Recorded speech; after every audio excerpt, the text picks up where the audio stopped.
Hormati, adapun susunan acara pada hari ini yaitu yang pertama pembukaan, yang kedua pemaparan materi, yang ketiga sesi tanya jawab, dan yang terakhir penutup.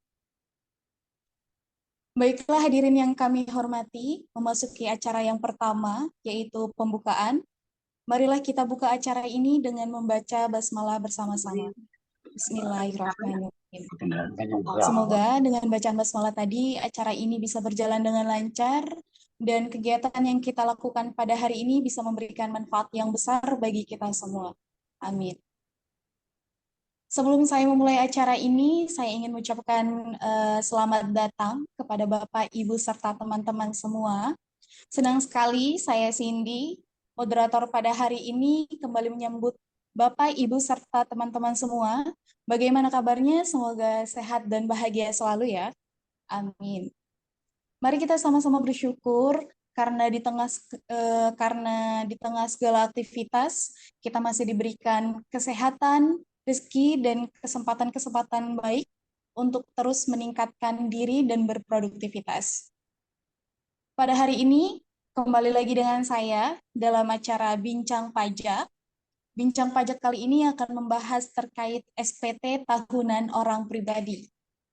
Dan sebelumnya diinformasikan kembali bagi yang baru bergabung, Bincang Pajak ini merupakan salah satu program baru dari kantor kami, Kantor Konsultan Pajak Muhammad Wisnu Kusuma Wiguna, yang akan diselenggarakan secara rutin setiap 1 bulan sekali.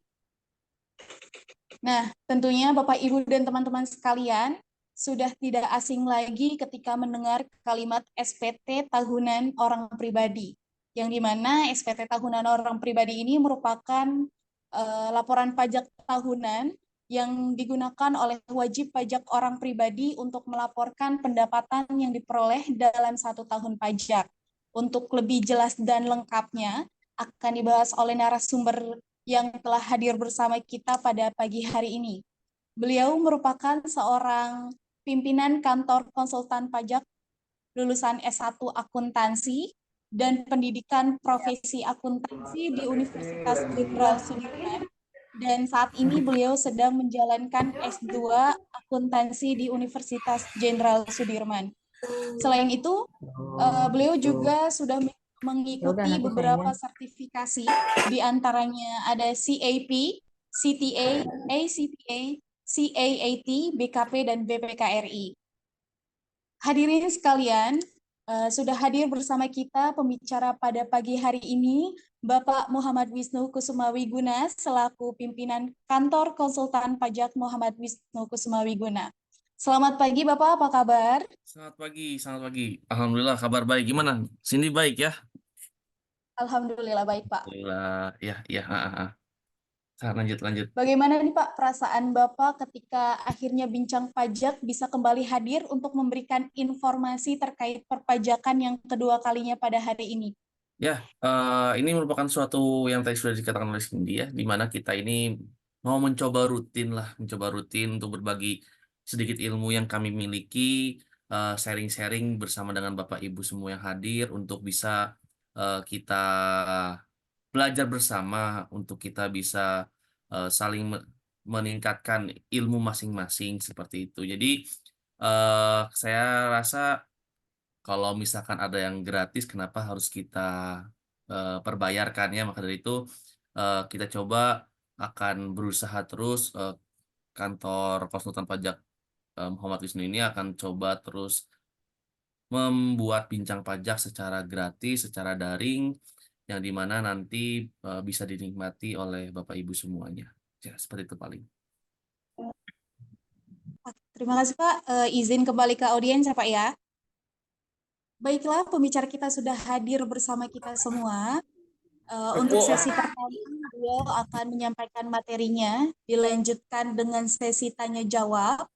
Bagi Bapak, Ibu, serta teman-teman semua yang ingin bertanya, silahkan dapat mengajukan pertanyaannya di kolom chat dengan format nama _ pertanyaan.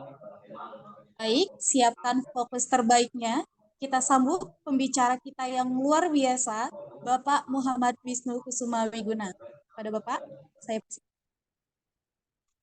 Ya, terima kasih. Assalamualaikum warahmatullahi wabarakatuh. Senang sekali saya ini bincang pajak yang kedua ya. Di kali ini kita membahas terkait SPT tahunan orang pribadi yang dimana di SPT orang pribadi ini Bapak Ibu harus ketahui bahwa kita akan sebentar lagi jatuh tempo dalam pelaporan SPT tahunan orang pribadi yaitu di tanggal 31 Maret ya 2024 nanti. Itu atas SPT tahunan OP 2023. Nah, dari yang akan saya bahas sebenarnya hanya beberapa sekilas terkait keurgensian dari SPT tahunan orang pribadi serta nanti saya juga akan mungkin menjelaskan kenapa sih kita perlu melaporkan SPT tahunan orang pribadi dan kenapa juga kita harus melaporkan harta dan hutang ya, hutang-hutang yang emang di mana itu menjadi hal yang perlu kita sampaikan, yang perlu kita eh, laporkan karena hal itu bisa menjadi acuan bagi eh, Fiskus ya atau pihak Dirjen Pajak melihat eh, dari penghasilan kita. Nah, ini menjadi suatu hal yang penting, suatu hal yang urgensi untuk bisa kita pahami. Di kali ini juga saya juga nanti mungkin akan menjelaskan dan ini sebenarnya ada sangkut pautnya dengan bincang pajak yang pertama ya yaitu terkait penghasilan orang pribadi yang dimana itu terkait apa pemotongan terbaru yaitu yang di TR meskipun nanti tidak sekarang dibahasnya dan nanti tidak digunakan untuk yang ekspektasi orang pribadi 2023 namun sebenarnya ini masih berkaitan dengan bincang pajak yang pertama yang sudah dibahas bagaimana cara menghitung PPh satu bagaimana cara menghitung kalau misalkan sudah 1 tahun memakai pasal 17 sebagai halnya.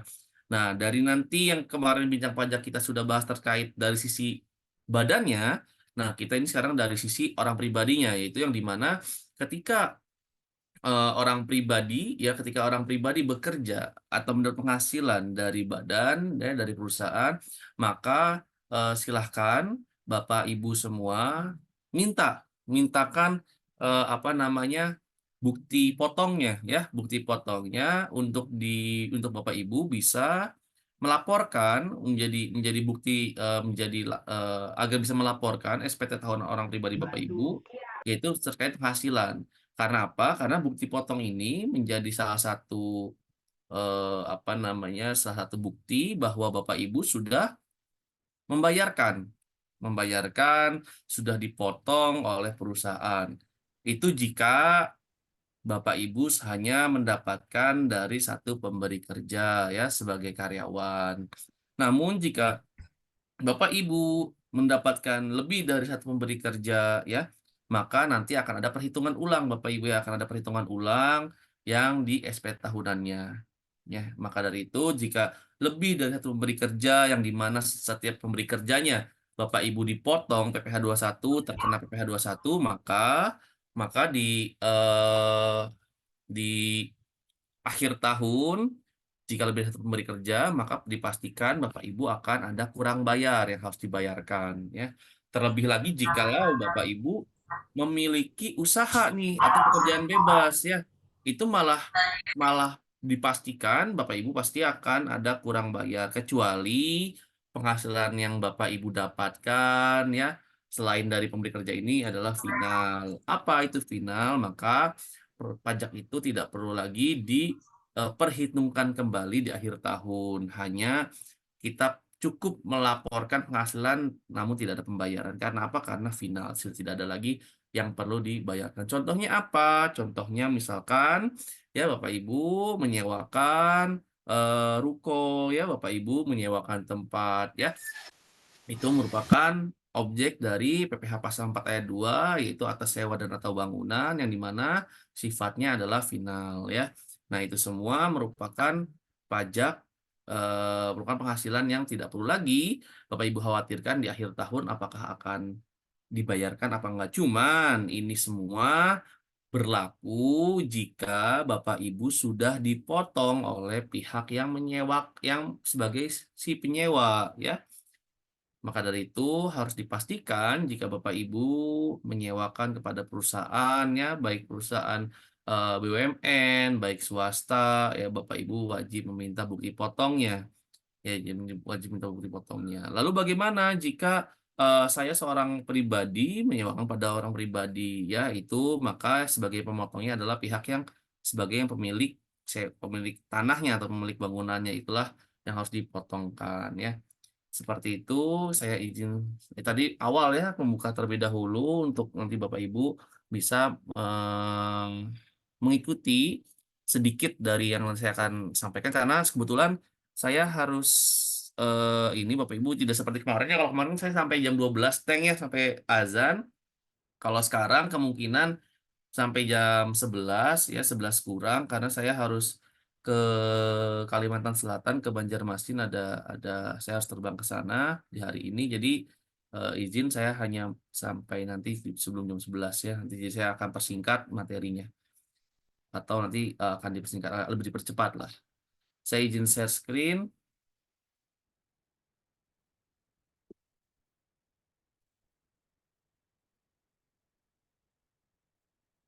ya ini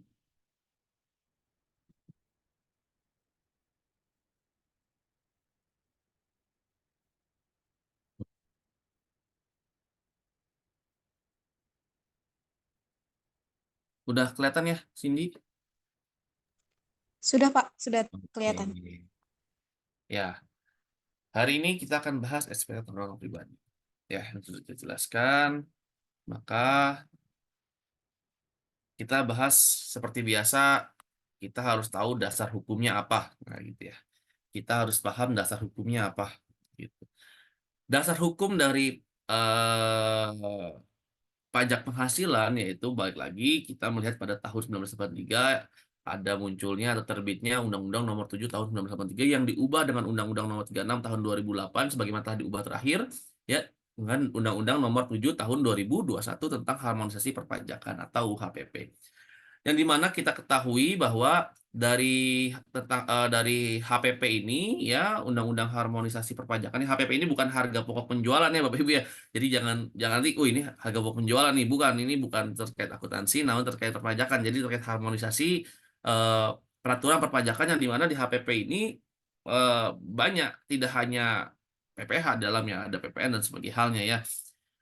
Nah, pada pasal 1 Undang-Undang PPH yang dimaksud tadi saya sebutkan sudah dirubah di UHPP, maka dijelaskan bahwa pajak penghasilan dikenakan terhadap subjek pajak atas penghasilan yang diterima atau diperoleh dalam tahun pajak. Maka kita harus mengetahui subjek pajaknya siapa, kan gitu ya. Siapa sih subjek pajaknya dan tahun pajak itu apa, kan gitu. Atas penghasilan apa? Penghasilan itu apa aja. Nah, ini yang harus kita pahami terlebih dahulu subjeknya. Itu siapa saja, penghasilannya apa saja, dan tahun pajak tuh apa sih? Tahun pajak tuh kapan? Nah, di sini mungkin yang saya akan jelaskan terlebih dahulu adalah terkait tahun pajak. Ya, tahun pajak sendiri itu merupakan periode yang dimana Bapak Ibu pilih. Ya, kalau misalkan Bapak Ibu sebagai orang pribadi, maka periodenya jelas 1 Januari sampai dengan Desember 2000 satu tahun ya, 1 tahun kalender ya. Tapi bisa nggak sih kalau misalkan tahun pajak ini kita mengikuti tahun buku, misalkan untuk yayasan? Bisa, tapi kita harus mengajukan terlebih dahulu. Mengajukan permohonan terlebih dahulu kepada Dirjen Pajak, kepada KPP setempat untuk kita bisa mengubah tahun pajak kita ya. Karena mungkin ada ya seperti yayasan, pendidikan, sebagai halnya tahun pajaknya dia pembukuannya kan kadang bukan kalender ya, bukan 1 Januari dengan Desember, tapi mungkin Juni sampai Juli ya, atau Agustus sampai September ya. Jadi 1 Agustus sampai dengan 30 September misalkan gitu ya. Nah, itu kan ada juga seperti itu ya. Nah, cuman apa itu bisa nggak kalau misalkan kita pakai tahun pajak itu bisa, hanya saja kita perlu mengajukan ya, mengajukan. Maka dari itu sebenarnya dalam apa namanya jatuh tempo pelaporan itu kan tidak disebutkan eh, bulannya, namun disebutkan berapa bulan setelah kan gitu bahasanya kan. Jadi seperti 3 bulan kalau OP kan 3 bulan setelah tahun pajak berakhir kan gitu kan. Berarti kan Maret. Kalau badan 4 bulan setelah tahun pajak berakhir, berarti kan April ya. Jadi kalau misalkan ternyata tahun pajak berakhirnya itu September, maka 3 bulannya adalah September, Oktober, November, dan Desember kan gitu ya. Di bulan Desember paling lambat lapornya kan gitu. Lanjut terkait masalah subjek pajaknya. Nah, ini yang tadi saya sebutkan. Siapa subjek pajaknya ya? Siapa sih subjek pajaknya? Subjek pajak sendiri pada pasal 2 ayat 1 Undang-Undang PPH, subjek pajak terdiri dari orang pribadi ya, badan, bentuk usaha tetap, dan warisan belum terbagi. Nah, yang kita akan bahas di sini lebih ke arah yang nomor 1, orang pribadi ya. Nah, di sini ada lagi nih yang bukan subjek pajak siapa? Pada pasal 2 ayat 3 Undang-Undang PPH bukan dijelaskan bahwa bukan subjek pajak terdiri dari kantor perwakilan negara asing ya. Itu yang pertama. Yang kedua, terkait pejabat-pejabat perwakilan diplomatik dan konsulat atau pejabat-pejabat lainnya dari negara asing dan orang-orang yang diperbantukan kepada mereka yang eh, bekerja pada dan bertempat tinggal bersama-sama mereka dengan syarat bukan WNI ya. Dan di Indonesia juga tidak menerima atau memperoleh penghasilan di luar jabatan atau pekerjaan tersebut serta negara bersangkutan memberikan perlakuan timbal balik. Maka di sini ada bahasa bahwa pejabat diplomatik yang WNA yang berada di Indonesia, mereka boleh tidak dikenakan pajak asal mereka tidak menerima penghasilan di luar jabatan yang mereka miliki, ya. Atau mereka juga di sisi bukan atau tapi serta ya, dan di negara bersangkutan atas diplomatik ini atau konsulat tersebut di negara tersebut bersifat timbal balik.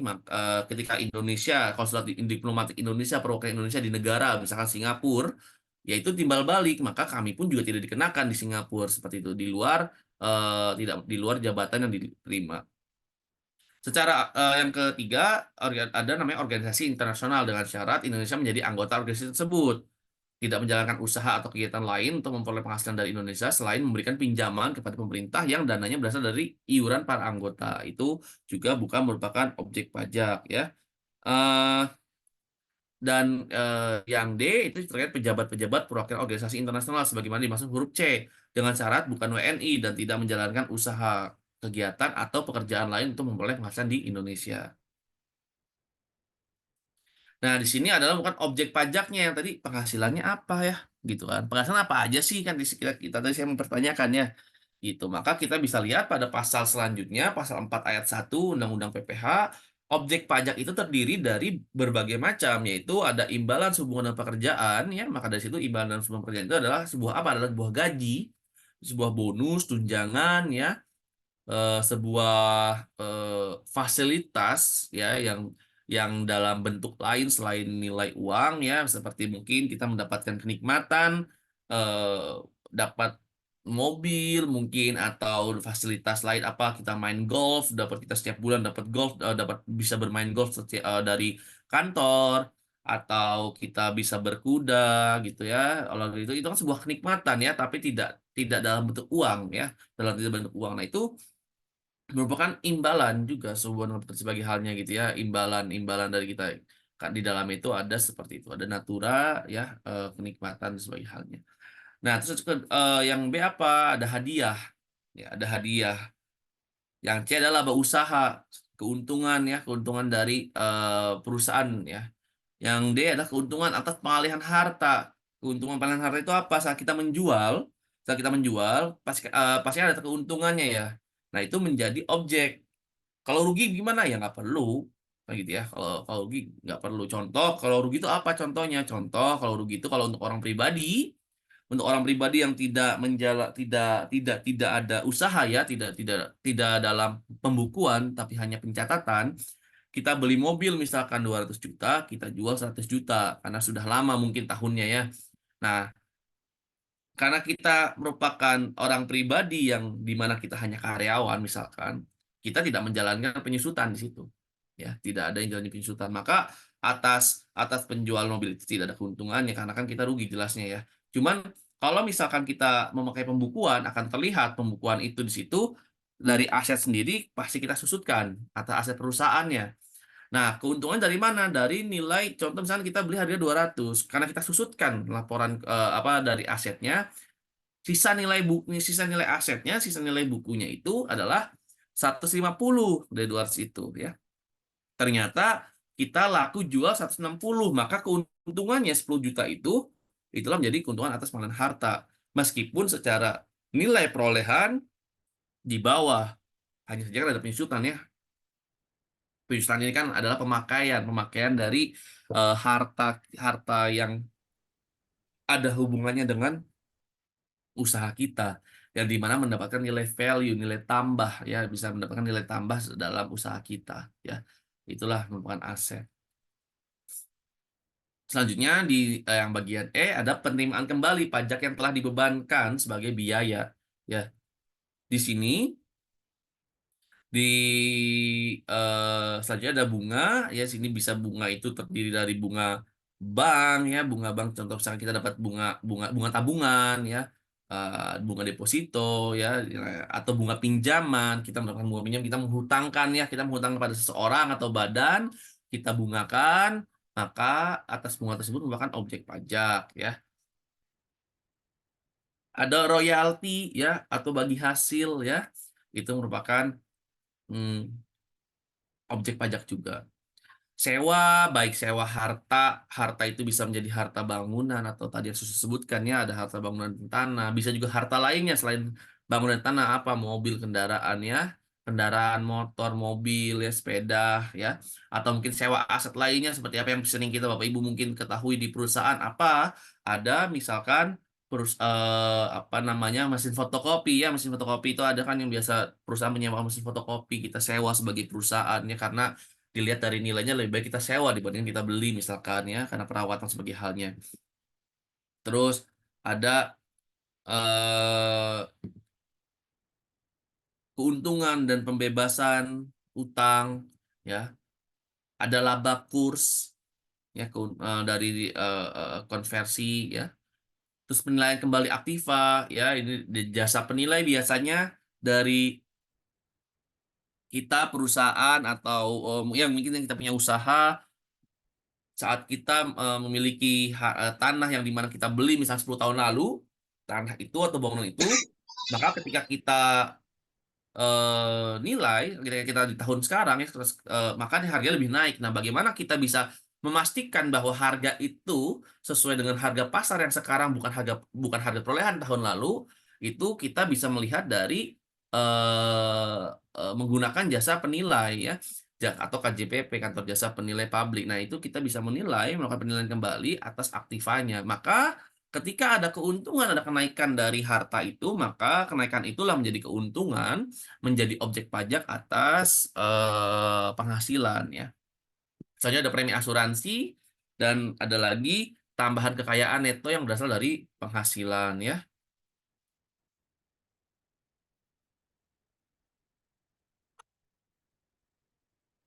Nah, kita bahas terkait penghasilan bersifat final. Tadi saya sudah sebutkan bahwa dari yang saya contohkan ada yang misalkan kita sebagai orang pribadi tidak perlu lagi untuk bayar di akhir tahun, tapi kita tetap perlu melaporkan. Cuman ketika kita mengatakan ini adalah final, mana buktinya? Ya, maka dari itu saya sebutkan bahwa kita wajib meminta bukti potongnya kalau memang sudah dipotong oleh pihak yang sebagai sewanya gitu loh ya. Nah, pada pasal 4 ayat 2 Undang-Undang Pajak Penghasilan, di sini objek pajak terdiri atas yang pertama bunga deposito atau tabungan ya. Maka di sini, makanya kalau Bapak Ibu sekarang lagi mempersiapkan untuk SPT tahunan, terlihat Bapak Ibu minta rekening koran, pasti Bapak Ibu lihat di bagian paling akhir, setiap akhir bulan ada di mana Bapak Ibu mendapatkan pendapatan atas bunga tabungan. Nah, biasanya di bawahnya langsung muncul yaitu pajak atas bunga tabungan. Nah, atas pajak bunga tabungan itu merupakan sudah menjadi objek pajak final. Jadi tidak perlu lagi Bapak Ibu istilahnya bayarkan kembali, tapi Bapak Ibu tetap wajib melaporkan atas pendapatan tersebut. Selanjutnya adalah hadiah dan hadiah undian, itu juga tidak Terus transaksi saham dan sekuritas lainnya. Pengalihan harta berupa tanah dan atau bangunan itu merupakan objek pajak final juga, ya. Terus penghasilan yang diterima atau diperoleh wajib pajak dengan penghasilan bruto tertentu, ya, itu juga merupakan objek pajak final. Dari non-objek pajak pada pasal 4 ayat 3 Undang-Undang PPH, objek pajak terdiri atas pertama itu adalah bantuan sumbangan, ya. Ini mohon maaf, ini ada tipe, bukan objek pajak tapi non-objek pajak, ya. Sini harusnya harus saya ganti dulu deh. Tidak enak dilihat ini. Sebentar, saya stop screen sebentar, saya ganti dulu.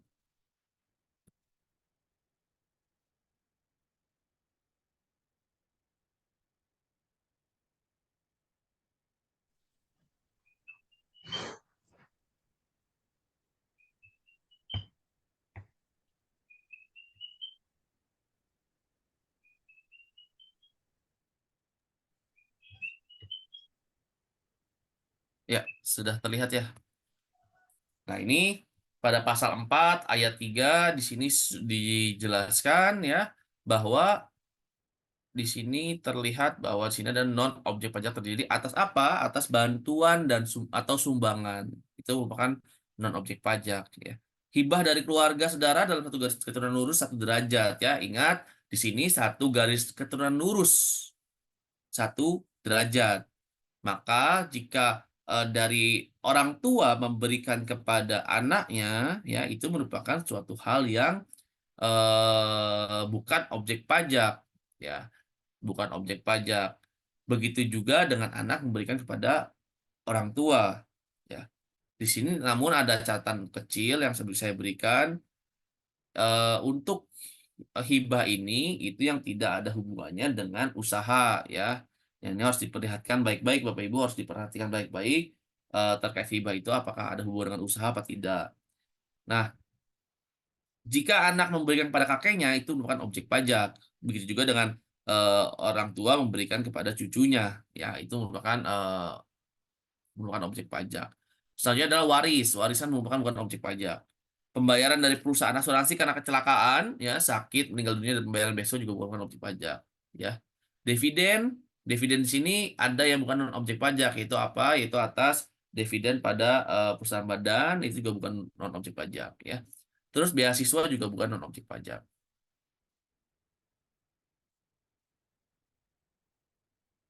Dari segi PTKP, nah, Bapak Ibu harus memahami bahwa PTKP sendiri di sini, ya, PTKP yang Bapak Ibu miliki ini merupakan eh, penghasilan tidak kena pajak Bapak Ibu, ya.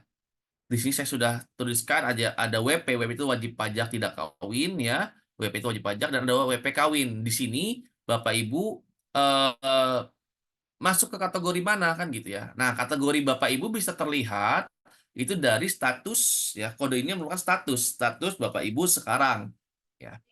TK itu tidak kawin, ya. 0 atau sampai 3 itu merupakan tanggungan Bapak Ibu. Di sini terkait status ini, ya, status PTKP ini selalu update setiap tanggal 1 Januari 2000, per 1 Januari, ya. Nah, per 1 Januari ketika Bapak Ibu misalkan saya gitu, ya, saya kawin, kan gitu, ya, sudah nikah tapi belum memiliki tanggungan. Ternyata istri saya melahirkan namun di tanggal 2 Januari. Apakah PTKP saya berubah menjadi K1? Tidak, gitu. Maka berubahnya kapan? Saat 1 Januari di tahun selanjutnya. Jadi update dari kode PTKP ini itu merupakan setiap di tanggal 1 Januari, ya. Tidak bisa ketika karena di pertengahan, saya di pertengahan udah nikah nih, maka saya jadi K0. Enggak juga. Kita harus tetap menunggu 1 tahun, itu per updatean per 1 Januari. Ya.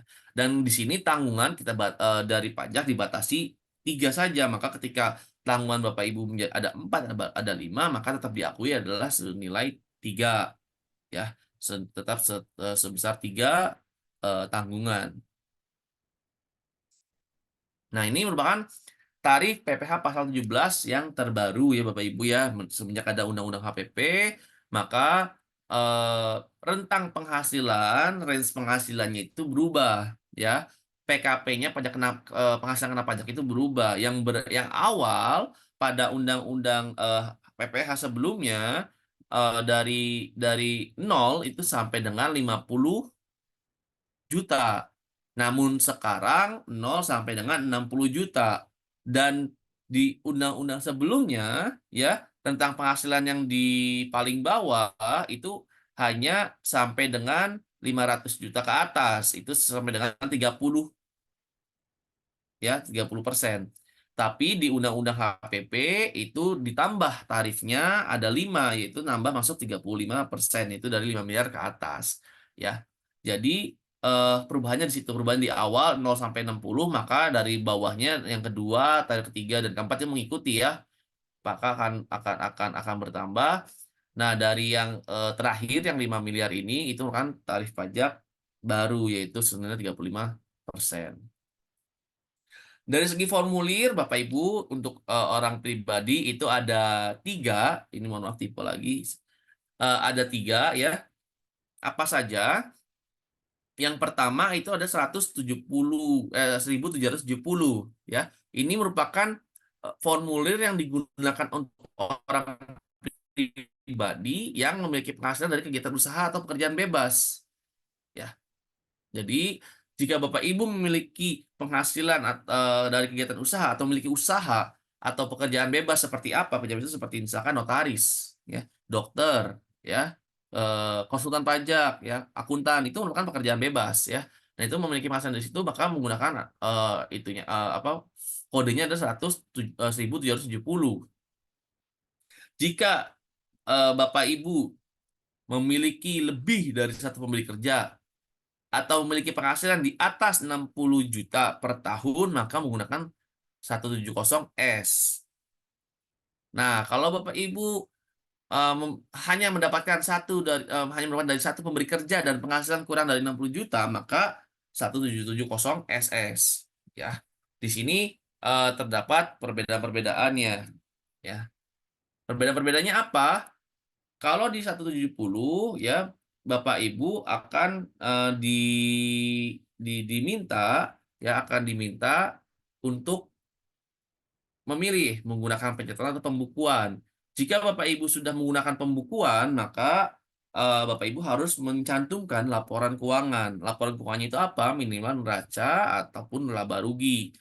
Ya, perhitungannya pun yang saya sebutkan sudah dijelaskan di objek pajak atau apa aja itu dari laba usaha. Nah, ini nanti dari laba usaha itulah yang akan menjadi yang akan menjadi eh, perhitungan untuk PPh terhutang yang Bapak Ibu miliki.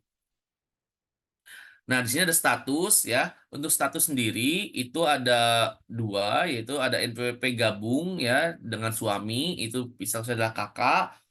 Itu merupakan pelaporan PPh pasal 21 istri nanti dilaporkan. Jadi ini status istri ya. Untuk status istri, kalau misalkan NPP gabung dengan suami, maka pelaporan PPh pasal 21-nya istri dilaporkan pada penghasilan kerja yang dikenakan PPh final. Penghasilan istri dari satu pemberi kerja. Di sini yang dimaksud adalah jika istri NPWP-nya digabung oleh suami, maka pelaporan SP tahunannya istri tidak perlu melaporkan. Ya. Tapi bagaimana cara istri melaporkannya? Diberikanlah bukti potong dari pemberi kerja kepada suami. Nah, nanti dari suami itulah yang akan melaporkan atas penghasilan suami dan juga penghasilan istri.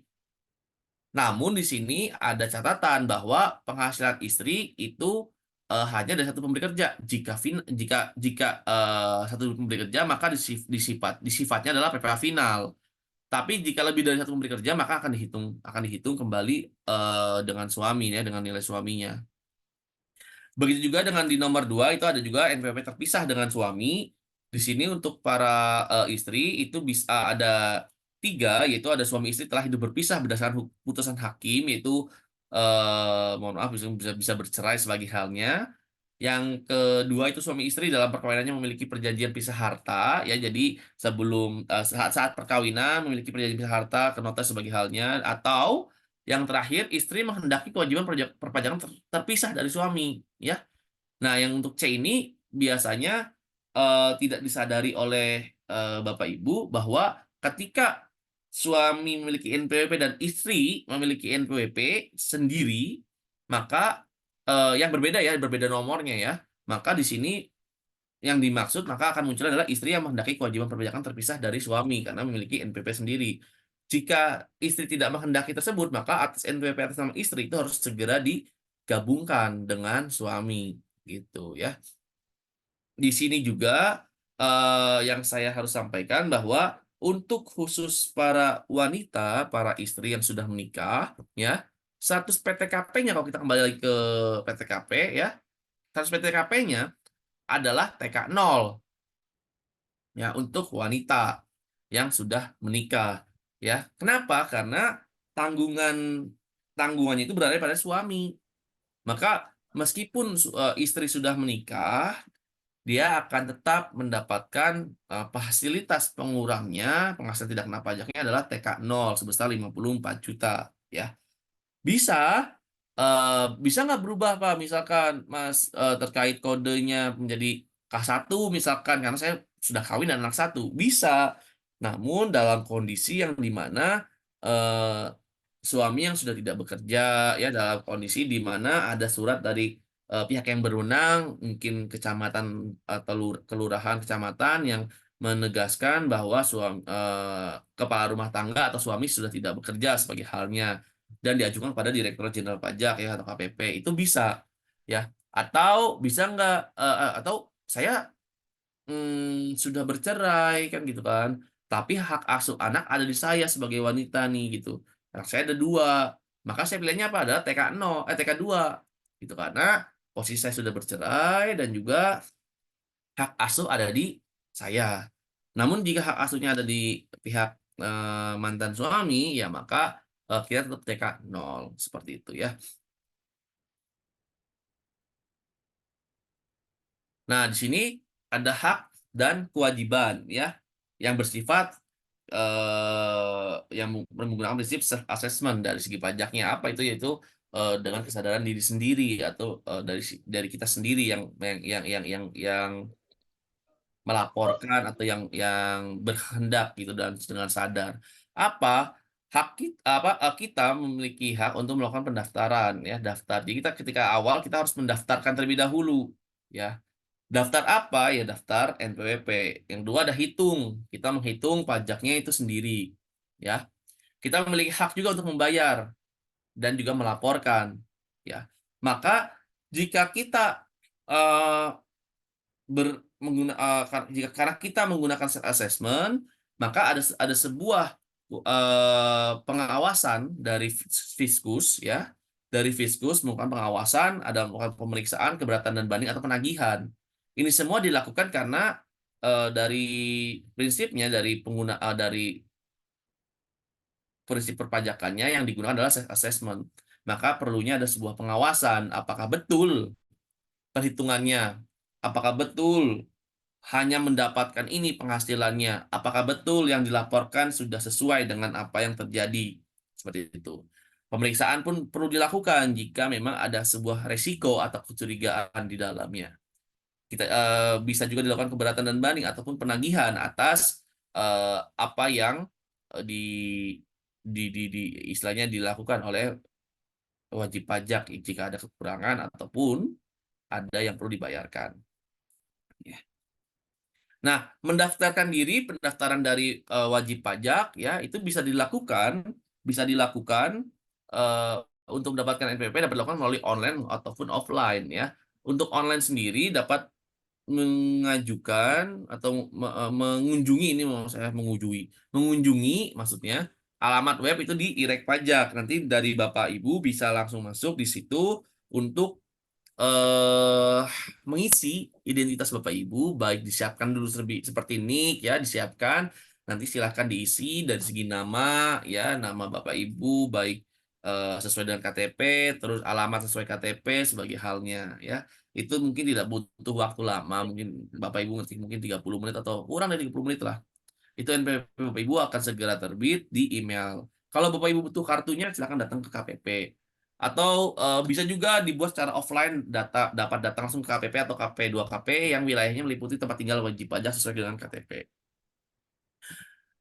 Nah, untuk lapor formulir sendiri ya itu SPT elektronik dapat diisi dengan menggunakan akun DJP online, baik yang 170, 170S atau 170SS. Sekarang sudah tidak bisa lagi menggunakan lapor manual Bapak Ibu ya. Jadi kalau emang Bapak Ibu datang ke KPP pun nanti diarahkan untuk membuat EVIN terlebih dahulu, yaitu EVIN itu adalah sebuah nomor ya, nomor nomor untuk Bapak Ibu bisa memiliki akun DJP. Nanti Bapak Ibu daftar akun DJP menggunakan nomor EVIN tersebut ya. Baru Bapak Ibu melaporkan melalui DJP tersebut ya. Jadi tidak lagi menggunakan kertas datang ke KPP nulis tangan sebagainya, sudah tidak lagi seperti itu. Nah, ini merupakan tata caranya ya Bapak Ibu ya. Bapak Ibu bisa lihat nanti saat Bapak Ibu mengunjungi akun DJP online, di situ Bapak Ibu akan dihadapi langsung dengan tampilan seperti ini. Silakan Bapak Ibu, kalau emang belum daftar, nanti di bagian paling bawah di sini ya, daftar di sini ya. Nih, ini Bapak Ibu klik. Nanti barulah Bapak Ibu daftar, masuk ke dalam, masukin nomor EVIN Bapak Ibu serta apa namanya email sebagai halnya ya. Ketika Bapak Ibu sudah memiliki, maka silakan masukin login di sini, bisa menggunakan nick, bisa menggunakan NPWP ya. Terus kata sandi selanjutnya adalah kode dari kode kode kode verifikasinya. Silakan kode keamanannya dimasukkan sini, langsung login. Ketika sudah login, Bapak Ibu akan ditampilkan seperti ini posisinya ya. Akan seperti ini. Di sini Bapak Ibu silakan bisa pilih lapor ya, klik lapor di sini untuk nanti mendapatkan istilahnya tampilan seperti ini. Nah, lampiran setelah lampiran seperti ini, maka akan di bawahnya ada mengunduh formulir ataupun mengisi langsung di situs web. Silakan Bapak Ibu klik yang e-form ya, karena e-filing kalau untuk SP tahunan sudah lagi tidak digunakan ya, untuk dalam arti menggunakan CSV, tapi ya CSV atau aplikasi yang di desktop itu sudah lagi tidak digunakan. Sekarang sudah semuanya berlandaskan atas elektronik ya, di e-form. Dari sini Bapak Ibu akan dikunjungi dari sebuah arsip ya. Kalau Bapak Ibu belum pernah melaporkan, maka di sini akan nol nilainya. Ya, akan tidak, bukan nilai, maksud saya tidak ada tampilan ini ya. Coba ini tidak ada. Tapi kalau sudah pernah melaporkan, maka akan ada tampilan seperti ini ya. Nanti klik yang buat SPT di sebelahnya arsip ini Bapak Ibu, bisa diklik buat SPT, maka akan muncul seperti ini. Ada sebuah pertanyaan dari sistem, apakah Anda menjalankan usaha atau pekerjaan bebas? Jika Bapak Ibu klik ya, maka langsung diarahkan untuk mendownload e-formnya yang dalam berbentuk PDF ya. Akan diarahkan mendownload e-form yaitu 1770 yang saya sebutkan tadi, sudah sebutkan kriteria 1770 adalah menjalankan kegiatan usaha atau pekerjaan bebas ya. Di sini sudah ketika dikliknya maka akan muncul seperti ini. Nah, silakan diklik e-formnya, maka akan muncul tampilan seperti ini jika Bapak Ibu merupakan orang pribadi yang memiliki usaha atau pekerjaan bebas. Setelah tampilan seperti ini, maka silakan unduh formulirnya. Atau jika Bapak Ibu tidak mengerti, belum memahami tata caranya, silakan download di laman e-form PDF. Di sini akan Bapak Ibu diterangkan, ada bukunya, bagaimana mengisi cara e-formnya ya. Jika sudah Ibu klik unduh, maka akan muncul tampilan seperti ini. Ya, di sini akan muncul, silakan nanti diklik saja. Ya, di sini saya ingatkan bahwa menggunakan e-form ini itu wajib menggunakan Adobe Reader ya. Ketika Bapak Ibu ingin mendownload Adobe-nya, maka bisa diklik di bagian kanannya. Silakan diunduh terlebih dahulu Adobe PDF Reader-nya untuk Bapak Ibu bisa membuka e-formnya dan bisa melaporkan. Karena jika tidak melalui Adobe Reader, maka e-form Bapak Ibu tidak bisa terkirim gitu ya. Nah, ini pertanyaan selanjutnya, kalau saya pilihnya tidak, maka akan ada pilihan selanjutnya. Oh, saya tidak memiliki usaha, saya juga bukan merupakan pekerjaan bebas, maka akan ada pilihan selanjutnya. Apa pertanyaannya? Apakah Anda seorang suami atau istri yang menjalankan kewajiban perpajakan terpisah atau pisah harta? Nah, kalau jawabannya ya, maka akan langsung diarahkan untuk menggunakan formulir 1770S. Ya. Jika jawabannya tidak, maka akan ada pertanyaan kembali nih. Apakah penghasilan bruto yang Anda peroleh selama setahun kurang dari 60 juta? Kalau jawabannya iya kurang dari 60 juta, maka Bapak Ibu akan diarahkan untuk mengisi 170 SS. Jika Bapak Ibu memilihnya tidak, maka akan diarahkan menggunakan formulir 170S. Ya, S-nya hanya satu saja. Kalau emang jawabannya tidak, maka karena lebih dari 60 juta. Ya. Nah, ini kalau jawabannya iya, maka akan langsung diarahkan ke e-filing. Kalau e-filing itu apa? E-filing itu langsung mengisi dalam DJP online-nya, ya. Jadi langsung diarahkan untuk mengisi di akunnya langsung. Tapi kalau e-form itu kalian akan diarahkan untuk mendownload PDF dan mengisi secara offline di laptop Bapak Ibu. Ya ingat ini hanya bisa dilakukan di laptop ya atau di PC komputer, belum bisa di HP. Maka kalau dalam bentuk e-form Bapak Ibu isi di PC secara offline. Ketika sudah diisi, nanti akan ada klik submit untuk dikirim. Maka itu, karena ini meskipun secara offline, tapi Bapak Ibu tetap harus terhubung dengan WiFi. Karena submitnya itu nanti harus terhubung dengan internet kembali. Ya. Nah, ini kalau kliknya tidak, maka akan muncul e-form, SPT tahunan orang pribadi, formulir 170S. Nah, apa sih yang perlu disiapkan untuk Bapak Ibu? Ini hanya gambaran saja ya, sedikit gambaran bahwa yang perlu disiapkan itu merupakan daftar harta per 31 Desember 2000 berapa nih yang kita laporkan? 2003, berarti 2003. Daftar utang per 31 Desember 2023 berarti.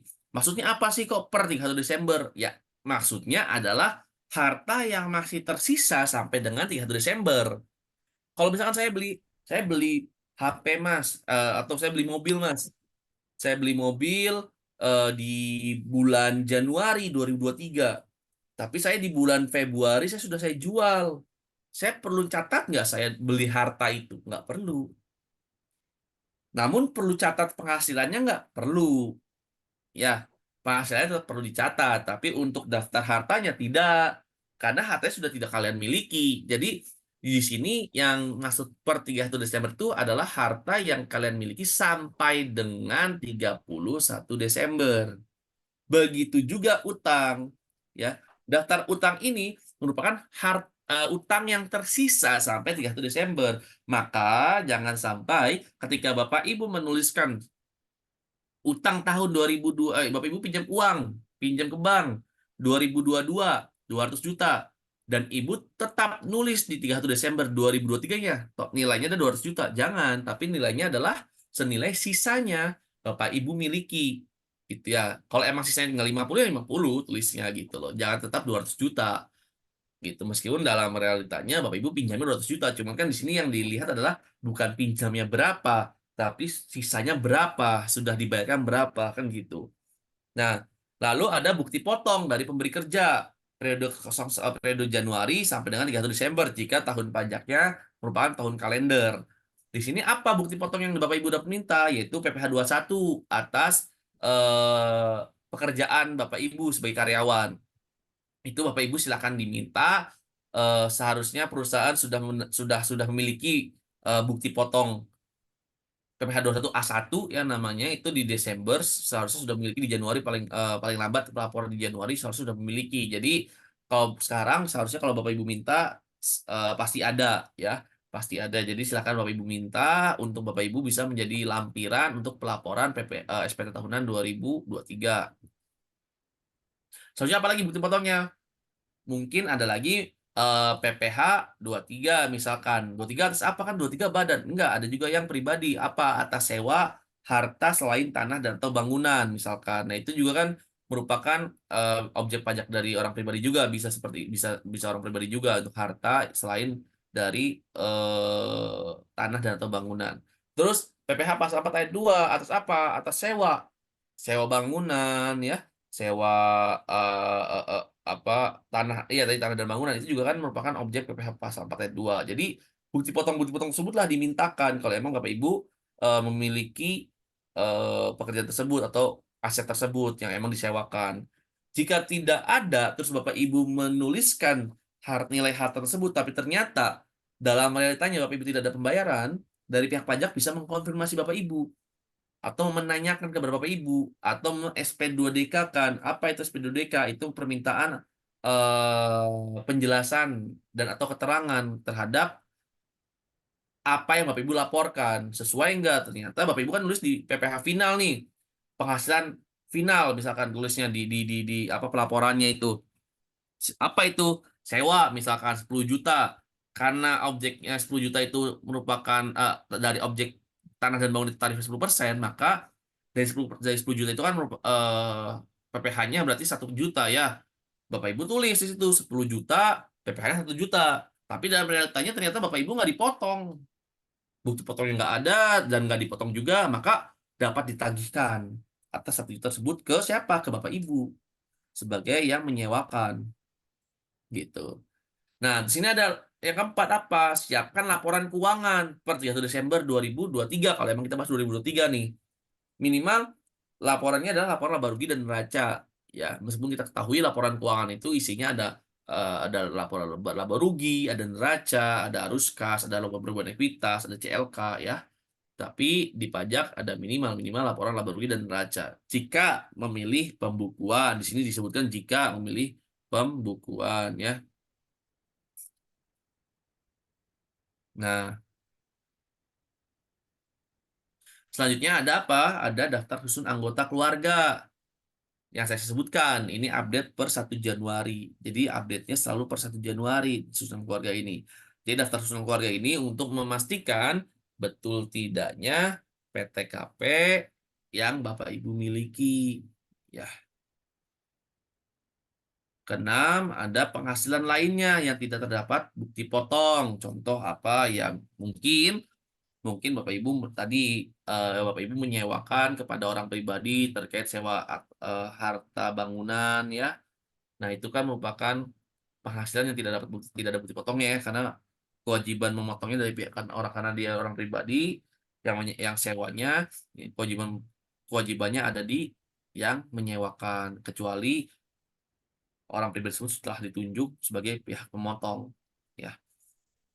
Nah, jika tidak ada, ya silakan Bapak Ibu tuliskan berapa sih yang saya ini. Ya, contohnya ada lain apa? Tadi penjualan kendaraan, penjualan harta, itu juga kan tidak ada bukti potong sebagai halnya ya. Maka penghasilan lainnya silakan Bapak Ibu catat, nanti Bapak Ibu tuliskan, dan nanti Bapak Ibu hitung berapa pajak yang harus Bapak Ibu bayarkan. Gitu ya. Nah, ini yang mungkin agak Bapak Ibu bertanya-tanya nih yang kadang saya suka suka menjawabi juga nih untuk pihak apa namanya pihak klien saya WP yang baru mungkin berkonsultasi menanyakan emang udah tahu dari mana sih gitu harta saya kalau yang saya tidak dilaporkan pajak emang tahu dari mana pajak sekarang itu sudah ngeling gitu loh ya sudah saling bekerja sama antar KL gitu ya, antar kementerian dan lembaga. Itu sudah saling bekerja sama. Begitu juga dengan para BUMN dan sebagai halnya. Itu sudah saling bekerja sama atas apa? Atas harta-harta Bapak Ibu. Jadi, ketika Bapak Ibu tidak melaporkan, dipastikan pajak akan tahu. Gitu loh. Contoh, ini saya sebutkan beberapa contoh ya. Contoh, nilai pembelian rumah dan penghasilan diketahui KPP dari perjanjian KPR dan angsurannya. Ya. Bapak Ibu nulis nih beli rumah tapi nilainya nggak sesuai. Nilainya nggak sesuai. Gitu. Nah, dari semua dari apa? Dari ini memang hubungannya apa dengan penghasilan saya? Katanya kalau misalkan SPT tahunan itu atas penghasilan. Ya, ini atas kontrol gitu loh, atas pengawasan. Ini untuk pengawasan. Harta dan hutang itu untuk pengawasan wajib pajak yang dilakukan oleh Fiskus. Pengawasan apa? Ya, ketika kita memiliki penghasilan senilai 10 juta, make sense nggak kita memiliki harta beli di tahun itu senilai 3 miliar atas tanah, atas rumah misalkan. Make sense nggak? Nggak make sense. Gitu loh. Nggak masuk di logika kita punya. yang kita laporkan penghasilan 10 juta, ya, maka ketika kita kalikan 12 maka 120 juta misalkan flat, ya. Tapi kita punya penghasilan 3 miliar. Kita punya harta 3 miliar, beli saat itu 3 miliar. Nah, ketidak make sense ini, ketidaksesuaian ini, ketidakmasukan logika inilah yang menjadi pertanyaan fiskus yang akan dipertanyakan kepada orang pribadi. Gitu. Ini juga yang menjadi istilahnya kepentingan orang pajak untuk meminta kepada wajib pajak melaporkan harta dan hutangnya. Sekarang ketika Bapak Ibu memiliki harta 3 miliar, tapi kan saya ngutang Mas, misalkan. Oh ya silakan ditulis hutangnya. KPR-nya berapa, hutangnya berapa. Tapi tar dulu, angsurannya sesuai nggak? Kan gitu. Ternyata nggak sesuai. Sebulannya 15 juta misalkan. Selama mungkin 20 tahun gitu. Tapi sebulannya 15 juta. Atau 10 juta sebulannya. Sedangkan penghasilan kita cuma 10 juta sebulan. Loh, kita nggak hidup. Kita apakah nggak butuh uang makan? Apakah kita nggak butuh untuk biaya belanja, biaya bulanan, atau anak sekolah sebagai halnya? Apakah tidak butuh itu semua? Kan gitu loh. Bensin, kan itu perlu. Nah, nggak make sense juga, kan nggak masuk logika juga ketika kita punya uang cuma 10 juta diakuinya, tapi kita punya cicilan, angsurannya 10 juta juga, itu nggak masuk gitu loh. Nah, ini juga yang kedua apa? Kepemilikan saham. Kepemilikan saham bisa diketahui dari data AHU gitu ya. Itu dari eh, Kementerian Hak Asasi ya. Ini di sini apa namanya dari kementerian ini ya yang menerbitkan AHU ini itu di, akan langsung terdetek juga oleh pajak. Kita punya saham di PT mana sih? Ya, punya saham di PT apa dan berapa saham yang kita miliki ya. Ya, berapa yang saham yang kita miliki. Nah, ini kan dari apa Kementerian Hukum dan Hak Asasi Manusia ini kan pasti akan melaporkan ya. Dari Kemenkumham ini akan melaporkan gitu. Kepemilikan mobil bisa diketahui juga dari apa? Dari data Samsat ya. Pembayaran pajak daerahnya, pembayaran sebagai halnya itu kan bisa diketahui atau dari Gaikindo ya. Terus ada sistem terbaru nih dari DJP yang mungkin kita semua kalau Bapak Ibu di perusahaan mengetahui itu ada pre-populate system yang dimana ketika pihak lawan transaksi membuat terkait dokumen perpajakan atas nama NPWP kita, atas nama NPWP pribadi kita, nama kita, maka akan langsung muncul di sistem DJP gitu loh. Akan langsung masuk. Nah, ini merupakan suatu hal yang perlu Bapak Ibu ketahui bahwa oh, taunya ternyata dari sini ya gitu. Data tanah dan bangunan bisa diketahui dari apa? BPN. Ya. Makanya tidak heran jika tiba-tiba bisa jadi Fiskus menyurati Bapak Ibu. Bapak Ibu memiliki tanah di sini, Bapak Ibu memiliki tanah di sini, tapi belum lapor pajak, misalkan. Dari data kegiatan pembangunan dan luas bangunan bisa diketahui dari mana? Dari IMB. Ini biasanya terkait dari apa namanya? eh ada kaitannya juga dengan PPN KMS membangun sendiri.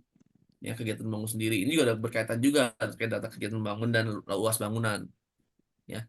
Karena dalam KMS itu kan paling di 200 meter persegi di atas itu wajib membayar KMS jika kita membangun secara sendiri atau mandiri. Ya. Tidak menggunakan kontraktor yang tidak dan meskipun menggunakan kontraktor harusnya ber-PPN.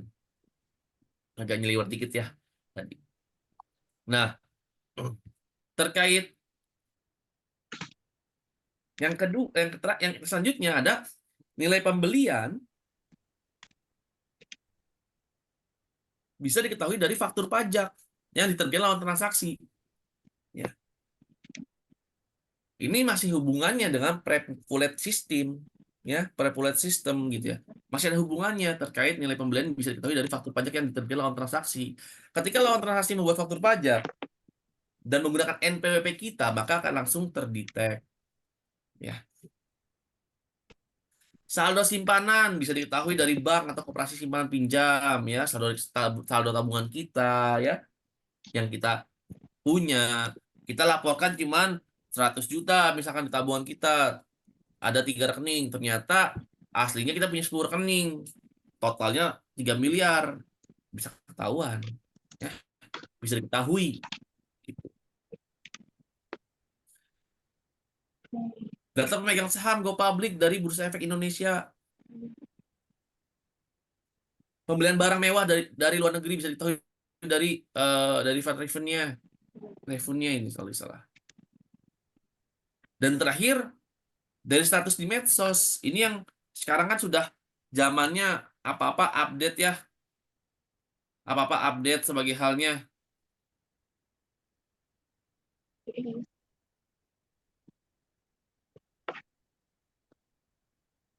apa yang kita lakukan di update. Kita pergi kemana di update. Kita menggunakan apa di update. Ya. Ini bisa menjadi suatu hal loh. Misalkan gitu ya.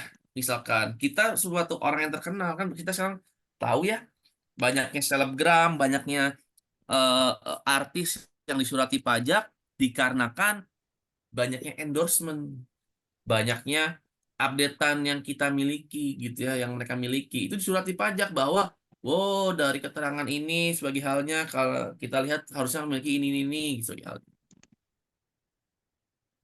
Kamu mengakui bahwa punya ini di sosial media tapi di hartamu tidak ada.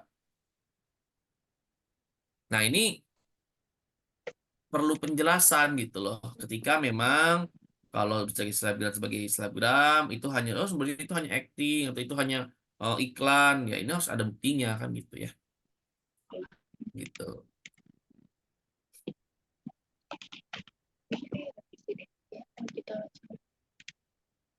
Nah, dari semua yang kita bahas tadi, ini berhubungan Bapak Ibu dengan PMK yang ingin merubah NIK, merubah NPWP, mohon maaf, merubah NPWP menjadi NIK, ya, berhubungan gitu. Dalam PMK 112 2022, NIK ini ditetapkan paling lambat menjadi NPWP paling lambat tanggal 31 Desember 2023. Namun diubah PMK-nya menjadi PMK 136 tahun 2023, yang dimana diundur penetapannya menjadi tanggal 30 Juni 2024. Ya. Apa hubungannya? Hubungannya adalah kita sekarang lebih diawasi lagi. Ya. Kalau sebelumnya di sini, dari mana DJP tahu tentang saya tidak lapor pajak? Ya ini harus mencari-cari kan. Tapi kalau sekarang kita NPWP menggunakan NIK, nomornya nomor NIK gitu loh. Maka dari Fiskus, dari pemerintah lebih mudah. Mana nih yang penghasilannya besar? Kan gitu. Tapi dia tidak taat dengan pajak. Ditambah kalau PMK 112 menggunakan sifat sukarelawan, ya. Menggunakan sifat sukarelawan bahwa silahkan wajib pajak orang pribadi memadankan NIK Anda menjadi NPWP. Silahkan. Tapi ternyata dalam realitanya tidak begitu signifikan dalam apa namanya pelaksanaannya, bahwa tidak semua wajib pajak mengerti akan hal pentingnya pemadanan nomor induk kependudukan jadi NPWP. Karena jika nanti sampai dengan batas waktu berakhir tidak jadi NPWP, tidak kita padankan, maka dianggap NPWP kita ini dianggap kita belum memiliki NPWP, maka kita harus memadankan, memvalidasikan terlebih dahulu gitu ya. Kenapa sih? Karena ya nanti mulai 30 Juni 2024 atau 1 Juli 2024 seluruh pelayanan administrasi perpajakan akan menggunakan NIK. Dengan kita beli tanah, dengan kita mungkin KPR dan sebagai halnya ya, itu menggunakan NIK gitu. Nah, karena di PMK 112 ini tidak begitu berjalan, maka adalah PMK 136 dengan dengan adanya tambahan, menurut saya pribadi saya, tambahan sistem yang dimana di PMK 168 terkait apa? Terkait yang pajak PPh 21 yang TER kemarin kita bahas. Apa? Dengan tata caranya yang di Per 2 2024. Apa itu? Kita tidak bisa bagi perusahaan melaporkan PPh 21 tanpa adanya NPWP atau NIK. Jadi kita harus milih nih. Kalau di dahulu di peraturan dahulu sebelum adanya PMK 168, sebelum adanya Pers 2 yaitu di Per 14 kalau tidak salah, itu kita masih bisa gitu loh di sistemnya di aplikasi ISPT itu kita masih bisa untuk mengisi NPWP 0000 dan NIK-nya 0. Cukup kita mengisi nama saja. Tapi nanti konsekuensinya adalah 20% lebih tinggi tarifnya ya. Meskipun kita menginput NIK pun juga 20% lebih tinggi, tapi di peraturan yang sekarang, di aplikasi yang sekarang e-Bupet PPh 21, dengan kita menginput dengan kita tidak menginput NPWP atau tidak menginput NIK, pilihan ini ya, boleh NPWP, boleh NIK, silakan pilih ya. Itu kita tidak bisa melaporkan, tidak bisa membuat atas orang tersebut. Jadi wajib gitu loh. NIK atau NPWP itu wajib gitu ya. Ditambah dengan adanya PMK ini, maka di aplikasi di eBuport 21 itu perlu lagi, sudah tidak ada lagi kenaikan tarif 20%. Kenapa? Karena kalau kita mengisi minimal NIK, kalau kita memilih meskipun memilihnya NIK, maka tarifnya nggak lebih tinggi dari 20%. Ya. Tetap tarifnya tarif normal karena sudah dianggap NIK ini menjadi NPWP. Makanya itu ini yang awalnya kalau kita lihat di PMK 112 yang masalah NIK menjadi NPWP, yang awalnya DJP ini atau Fiskus ini meminta kita secara sukarelawan, sekarang dibalik, nggak dari bawah ke atas tapi dari atas ke bawah sekarang gitu loh, untuk bisa cepat melakukan pemadanannya ya. Nah, ini untuk yang tadi bahasan SPT. Nah, saya akan sedikit lihatkan kertas kerjanya. Menurut yang maksud saya ini sebaiknya Bapak Ibu buat gitu ya. Ketika memang Bapak Ibu merupakan pegawai memiliki usaha. Tapi kalau Bapak Ibu tidak memiliki usaha, hanya sebagai eh, karyawan, Bapak Ibu bisa hanya cukup melaporkan dari bukti potong, silahkan langsung dilaporkan. Jangan lupa masukkan harta dan hutang Bapak Ibu. Ya,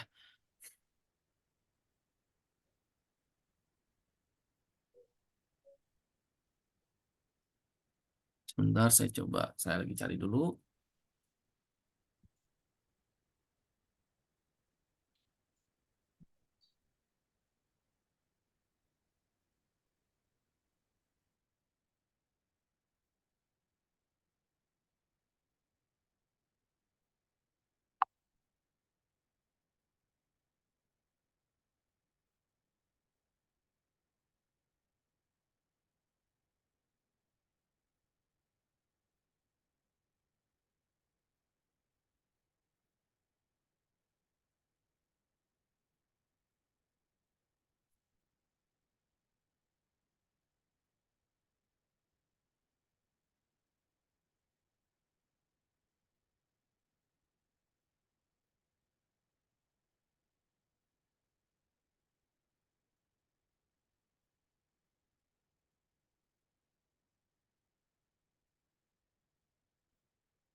Bentar.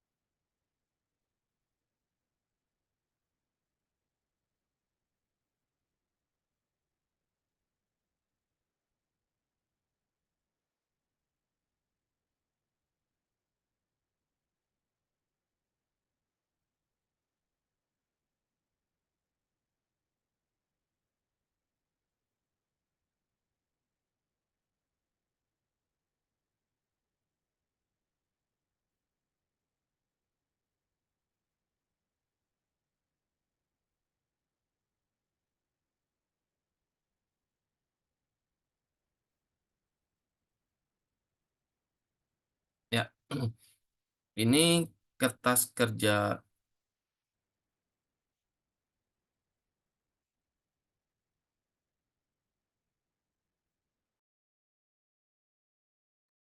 Ya, ini kertas kerja dari yang saya punya ya. Jadi kalau saya membuat itu seperti ini. Jadi kita nanti daftar hartanya apa dulu nih, ya. Daftar hartanya apa dulu kita tulis di sini ya. Kita tulis sini ya. Misalkan kodenya apa? Oh, kita lihat kode sini karena saya kurang hafal juga ya kode-kodenya. Kodenya ini ya, misalkan ya secara kas lainnya itu atas apa? Atas investasi, misalkan investasi deposito. Deposito berarti ini ya. Keterangannya misalkan di Bank BNI ya tahunnya karena ini 2023 kan. Nah, ini saya biasa buat perbandingan. Nah, ini Bapak Ibu perlu gitu ya. Bapak Ibu perlu untuk membuat perbandingan dari tahun ke tahun. Untuk apa? Untuk biar tidak ada yang miss. Misalkan di tahun 2022 ini ada kendaraan sebagai halnya ternyata di 2003-nya Bapak Ibu lupa masukin kendaraannya. Oke, Bapak Ibu perlu untuk membandingkan ya, untuk membandingkan agar tidak lupa. Ya, begitu juga dengan hutang ya. Bapak Ibu bisa masukkan hutang di sini ya untuk terkait yang bagian atasnya. Oke, gitu ya. Nah, ini merupakan silakan Bapak Ibu sebagai data internal ya. Kalau ini ya silakan. Nanti sini akan apa namanya? Di sini ada perhitungannya. Nah, ini untuk perhitungan jika Bapak Ibu memiliki istilahnya penghasilan ya, penghasilan ketika Bapak Ibu melakukan kerjaan bebas, di sini akan ada penghasilan neto dalam negeri usaha pekerjaan bebas ya. Misalkan Bapak Ibu hitung. Jadi Bapak Ibu perlu gitu loh. Bapak Ibu perlu memiliki kertas kerja, Bapak Ibu perlu memiliki istilahnya kalau emang Bapak Ibu memiliki usaha ya, ini untuk khusus untuk yang usaha ya. Bapak Ibu memiliki kertas kerja, silakan Bapak Ibu hitung berapa laba usahanya dari Bapak Ibu silakan di situ sini atau ada pekerjaan lainnya sehubungan dengan pekerjaan atau penghasilan netonya lainnya yang tidak ada potong ataupun belum dipotong pajak silakan ditulis di sini. Nanti akan dihitung secara pasal tarif 17 Bapak Ibu ya di sini ya. Akan dihitung secara tarif pasal 17 dan akan itulah menjadi kurang bayar Bapak Ibu yang harus Bapak Ibu bayarkan ya. Tapi kalau misalkan Bapak Ibu ternyata Mas saya itu kan orang pribadi ya, orang pribadi memiliki usaha dan saya masih baru mulai nih. Apa ada selain pasal 17? Ada. Itu ada apa? PP 55 tahun 2022 yang sebenarnya adalah PP 23 tahun 2018. Yang dimana itu atas penghasilan bruto lainnya, bruto tertentu ya, jumlah bruto tertentu yaitu di bawah 4,8 miliar. Berapa tarifnya? Tarifnya 0,8%, 0,5% tarifnya itu. Dari 0,5% ini saya bisa gunain berapa lama, Mas? Itu 7 tahun dari sejak dimulainya usaha Bapak Ibu, ya. Sejak dimulai usaha Bapak Ibu, yaitu 7 tahun ke depan. Nah, itu silahkan Bapak Ibu eh, menggunakan fasilitas tersebut. Itu dari omset nilainya, ya 0,5%. Tapi ada lagi nih, khusus untuk yang UMKM, dalam arti untuk orang pribadi, ya. Itu ada perbedaan lagi dengan CV ataupun PT. Kalau CV atau PT sama Bapak Ibu bisa menggunakan 0,5% dengan catatan tadi masih di bawah 4,8 miliar. dan sejak didirikannya usaha, ya. Kalau untuk CV 4 tahun, untuk PT 3 tahun, ya. Tapi ada khusus nih untuk orang pribadi, yaitu untuk yang 500 juta, 5 juta awal itu merupakan merupakan apa yang tidak dikenakan pajak gitu loh, ya. Misalkan, tapi bersifat kumulatif ya, akumulasi. Misalkan di bulan Januari, di sini ya, di Januari omsetnya adalah 150 juta untuk orang pribadi ya, maka ini belum kena, nggak perlu ada, nol ya. 150 juta lagi, masih nol. Karena posisi kalau secara akumulasi adalah 300 ya. Secara akumulasi 300, maka lagi di sini 150 juta lagi ya. Secara akumulasi berapa? 450, berarti masih nol juga, karena belum 500. Sekarang ternyata 200 juta nih masuk nih peredaran brutonya di bulan April. Nah, berapa totalnya? 650. Maka yang kena pajaknya adalah bukan 650, bukan 200-nya, tapi berapa? 500 dikurangi 650. Berapa? 150. Maka dari sini adalah 0,5% itu dikalikan dari 150 juta. Nah, selebihnya barulah kena pajak seperti biasa, ya, seperti langsung dikalikan 0,5% langsung, gitu ya. Misalkan omsetnya terus ya, tapi kan nggak mungkin ya kalau omsetnya flat terus ya, paling naik turun pasti kan naik turun baik baik turunnya jauh ataupun kecil ataupun besar ya. Nah itu silakan dilihat, dicatat. Yang penting tetap dicatat terkait pendapatannya, gitu ya. Jadi inilah untuk khusus orang pribadi. Jadi untuk orang pribadi sendiri ada eh, khusus nih di bawah di apa di PP 55 ini, jika di bawah 500 juta tidak kena pajak secara akumulasi sifatnya ya. Bukan berarti oh bulan Januari 150 nggak kena pajak. Oh Februari 500 nggak kena pajak. Maret 500 nggak kena pajak. Nggak begitu. Tapi secara akumulasi ya selama setahun. Ya. Ya, paling itu dari saya. Saya kembalikan lagi ke Cindy. Silakan jika ada pertanyaan atau diskusi, silakan. Baik, terima kasih Pak. Baiklah hadirin sekalian, luar biasa sekali insight yang kita dapatkan dari Bapak Muhammad Wisnu Kusmawiguna.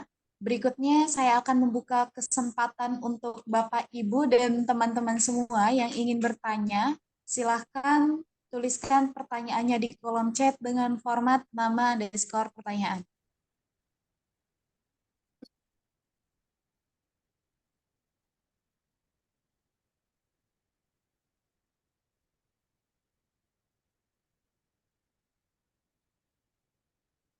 Nah, sambil menunggu pertanyaan dari audiens, saya ingin bertanya, Pak. Mm-mm. Gimana Terkait gimana? tadi juga sebenarnya sudah sedikit dijelaskan, sudah sedikit disinggung juga terkait yang apa tuh, yang pengungkapan harta itu loh Pak. Nah, Tadi tidak sedikit keputus, orang, agak keputus tadi, gimana? Ulangin. tadi juga sedikit dijelaskan terkait pengungkapan harta. Mm-mm. Karena tidak sedikit orang yang saya temui dari orang-orang sekitar juga masih banyak yang takut untuk mengungkapkan hartanya karena mereka itu berpikir kalau misalkan hartanya diungkapkan semua, nanti pada saat pelaporan di awal tahun itu nanti bakal berpengaruh terhadap total pajak yang akan dibayarkan. Nah, itu Mm-mm. minta dijelaskan, Pak. Terima kasih. Ya, betul. Memang banyak sekali orang-orang yang berpikir bahwa jika harta dilaporkan semua akan mempengaruhi pajaknya. Padahal sebenarnya yang mempengaruhi pajaknya bukan harta. Yang mempengaruhi pajak itu adalah penghasilannya. Ya, penghasilan Bapak Ibu yang Bapak Ibu laporkan itulah yang menjadi pengaruh dari pajak yang Bapak Ibu laporkan. Harta itu menjadi pengaruh ketika penghasilan yang Bapak Ibu tuangkan, Bapak Ibu laporkan tidak sesuai dengan pembelian harta atau pendapatan harta yang Bapak Ibu dapati dengan nominal yang tidak sesuai. Itulah yang menjadi ketidaksesuaian Bapak Ibu. Jadi seharusnya jika memang Bapak Ibu memiliki harta yang banyak, tapi Bapak Ibu melaporkan penghasilannya sesuai dengan yang emang Bapak Ibu dapatkan, ya tidak masalah Bapak Ibu laporkan harta sebanyak apapun gitu ya.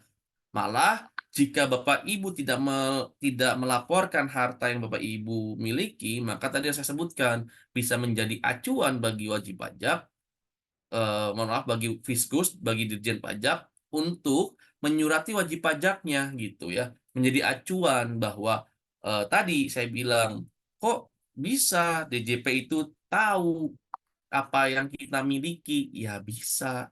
Karena apa? Karena sekarang hubungan antara lembaga kementerian, baik kementerian baik maupun kelembagaan, itu sudah saling ngeling, udah saling bekerja sama. Maka apapun yang Bapak Ibu tutup-tutupi akan ketahuan juga. Apalagi sekarang juga DJP dipersilahkan ya, dipersilahkan untuk membuka rekening Bapak Ibu. Jadi harus diperhatikan dan hati-hati ya, bahwa apa yang Bapak Ibu laporkan harus benar-benar adanya, karena itu bisa menjadi suatu acuan Bapak Ibu untuk disurati. Dan jika disurati, maka apa yang ada di harta Bapak Ibu itu akan menjadi penghasilan Bapak Ibu ya, menjadi penghasilan Bapak Ibu yang nantinya juga bisa ada pajaknya di situ ya, lebih besar juga. Karena kalau tidak sekarang diungkapnya, nanti Bapak Ibu bisa terkena PPh final atas harta. Jadi nanti harta itu menjadi penghasilan dianggapnya. Ya, seperti itu paling. Ya, terima kasih Pak. Siap. Bagi Bapak-Bapak atau Ibu serta teman-teman semua, barangkali ada yang ingin bertanya, silakan.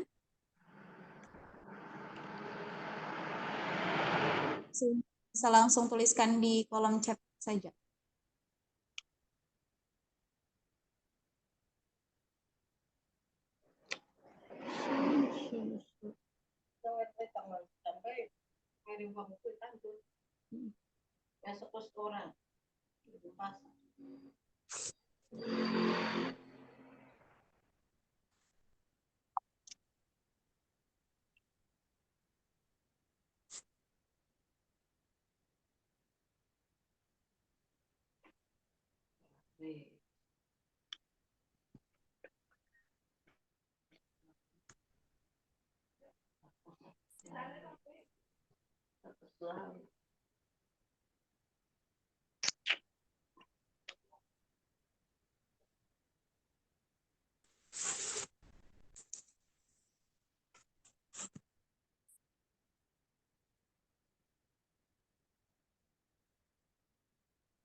Masih di mute, Cindy? Oh ya, saya ulangi ya.